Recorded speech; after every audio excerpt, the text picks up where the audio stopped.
Hello everyone and my dear students, स्वागत है आप सबका मेरे यूट्यूब चैनल पे। तो जैसा कि आप सब जानते हैं कि मैं क्लास 6, क्लास 7 और क्लास 8 के फिज़िक्स, केमिस्ट्री और बायोलॉजी के हर चैप्टर को कवर करवाने वाली हूँ इस सीरीज़ से। और लास्ट वीडियो में हम लोगों ने क्लास 7 के chapter physical and chemical changes, जो कि केमिस्ट्री सब्जेक्ट का चैप्टर है, उसको हम लोगों ने कवर किया था। उसके नोट्स पूरे फिनिश हो चुके हैं। अगर आप लोगों ने अभी तक उसे नहीं देखा है तो प्लीज़ आप लोग डिस्क्रिप्शन बॉक्स में चेक कर सकते हैं, वहाँ मैंने लिंक्स को प्रोवाइड कर दिया है।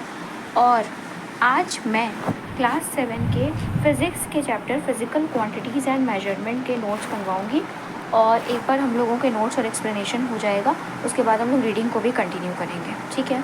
और एक बात और कि अगर आप लोग मेरे चैनल पर नए हैं तो प्लीज़ इस चैनल से जुड़े रहिए और उन बच्चों से ज़रूर शेयर करिए जिनके पास सोर्सेज अवेलेबल नहीं है और वो क्लास 6, 7, 8 में अभी स्टडी कर रहे हैं, ठीक है। तो हम लोग बिना टाइम वेस्ट किए स्टार्ट करते हैं। तो चलिए स्टार्ट करते हैं आज के चैप्टर के को, और physical quantities and measurements class 7 का, ठीक है। और इसमें जैसे कि आप सबको पता है कि पहले नोट्स बनाते हैं, ठीक है। तो आप लोग भी मेरे साथ साथ नोट्स बनाइए, उसके बाद हम लोग चैप्टर एक्सप्लेन करेंगे, सब कुछ करेंगे, ठीक है। तो नंबर 1 मेरा पॉइंट होगा difference between physical quantity, non physical quantity, ठीक है, बीच में पार्टीशन। सबसे पहला पॉइंट फिज़िकल क्वांटिटी के बारे में अगर मैं बात करूँ, ठीक है। जैसे कि अगर मैं किसी से बोलूँ कि एप्पल के ठेले पे जाओ, है ना, एप्पल वेंडर के पास जाओ और उससे बोलो, तो क्या कहेंगे उससे जाके, अगर मुझे एप्पल्स लेने होंगे तो, है ना।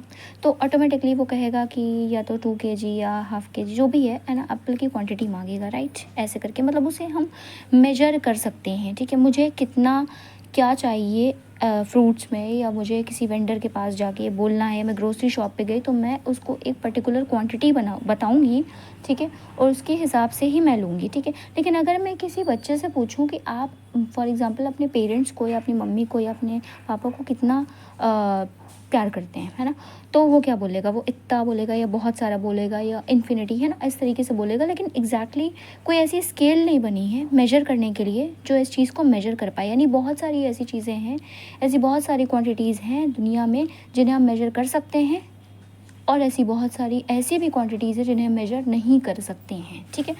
वही होता है फिज़िकल नॉन फिज़िकल क्वांटिटी। तो फिज़िकल क्वांटिटी में क्वांटिटीज़, सबसे पहला point, quantities which we can major,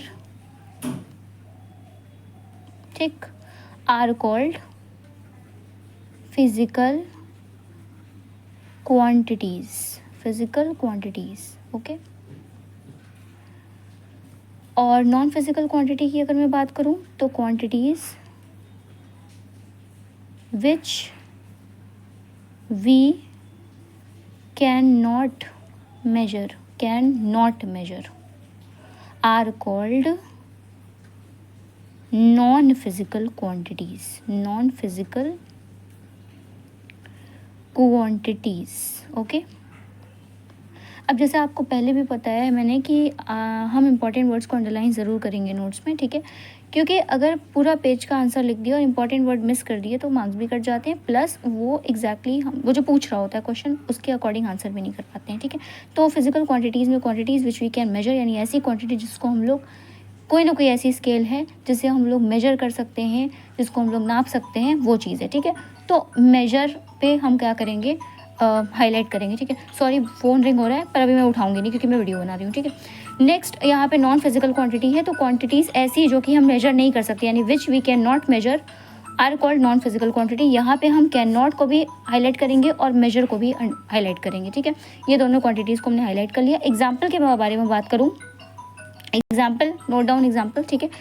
example यहाँ पे फिजिकल क्वांटिटी में क्या हो सकता है, जैसे कि मास हो गया, जैसे लेंथ हो गया, जैसे यहाँ पर टाइम हो गया, एट्सेट्रा, ठीक है। मास हो गया, मेजर कर सकते हैं, ठीक है। लेंथ हो गया, मेजर कर सकते हैं। टाइम हो गया, मेजर कर सकते हैं।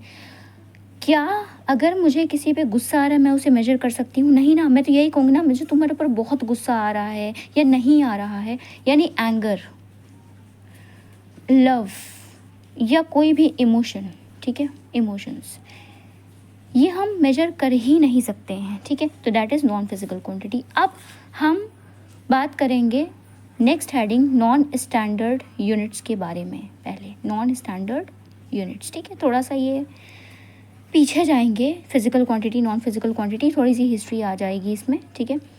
तो नॉन स्टैंडर्ड यूनिट्स है और इसका क्या सिग्निफिकेंस है, क्या है, ये मैं बताने जा रही हूँ, ठीक है इसमें, ठीक है। जैसा नाम से क्लियर है, नॉन स्टैंडर्ड यूनिट्स यानी कुछ तो था जो कि स्टैंडर्ड नहीं था, ठीक। अब ऐसा क्या था, तो पहला पॉइंट यहाँ पे है, earlier people used to measure the length of an object with the help of their hands, bracket में hand span, bracket close, comma, foot, bracket में foot span, bracket close, comma, both arms, bracket में fathom. Okay, full stop. Underline क्या क्या करना है बता देते हैं। अर्लियर को अंडरलाइन करना है, length underline, hands underline, hand span underline, foot underline, foot span underline, both arms and fathom underline, ठीक है।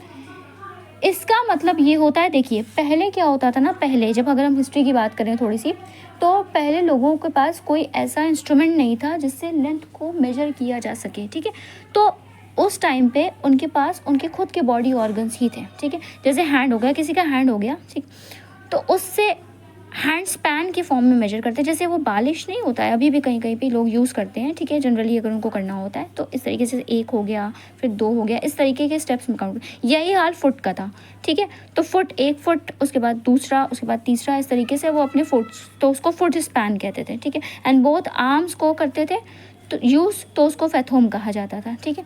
नेक्स्ट पॉइंट बात करते हैं, as similarly length, sorry length तो हो गया है ना, small stones, pebbles,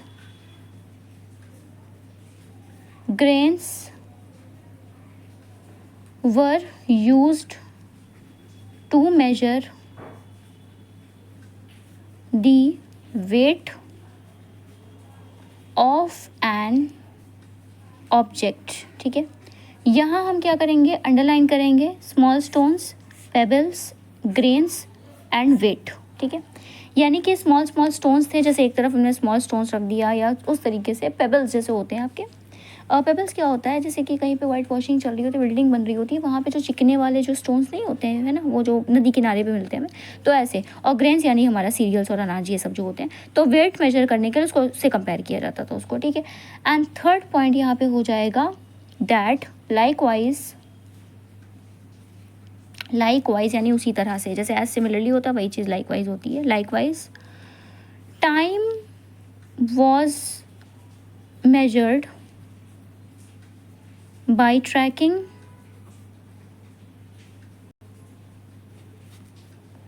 the movements of sun and stars, ठीक है। यहाँ पे हम टाइम को अंडरलाइन करेंगे, ट्रैकिंग को अंडरलाइन करेंगे, मूवमेंट्स को, सन स्टार्स को अंडरलाइन करेंगे, ठीक है। लेकिन ये सब का एक फ्लॉ था, क्या था वो ये था, जैसे कि कोई भी पर्सन होता है, पहली बात तो उसके हैंड्स का साइज़ वेरी कर सकता है। जैसे कि अगर मैं यहाँ पे छोटे बच्चे को बुला लूँ और उससे कह दूँ इस पेज की लेंथ को नापो, है ना, तो ऑब्वियसली उसके हैंड्स का साइज़ छोटा होगा, तो हमें मेजरमेंट का जो एक वो मिलेगा, ठीक है, वैल्यू मिलेगी, वो ज़्यादा मिलेगी। लेकिन अगर हम किसी बड़े इंसान को बुला लेते, किसी एडल्ट को, जैसे मैं हूँ, ठीक है, या मुझसे भी कोई बड़ा बुला लेती हूँ जिसके हैंड्स का साइज़ और ज़्यादा हो जाएगा, तो लेंथ वेरी करने लगेगी। यही फुट का भी होगा, यही आर्म्स का भी होगा, ठीक है।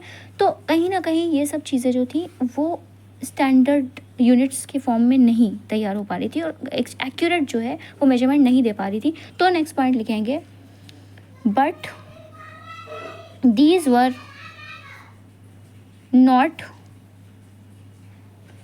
Considered as the standard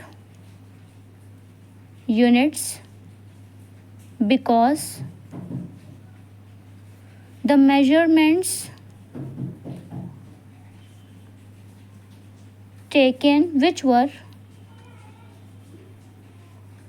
taken by these steps या प्रोसेस, ठीक है, इस चीज़ के थ्रू वर नॉट एक्यूरेट, ठीक है, एक्यूरेट नहीं आएगा, सीधी सी बात है, नहीं आएगा ना।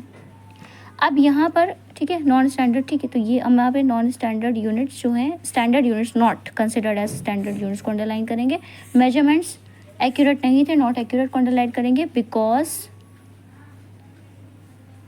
Variation size of every person varies, ठीक है। So underline the reason also because size person varies, okay. Now अब नेक्स्ट पॉइंट डालेंगे यहाँ पे। So therefore some standard units of measurement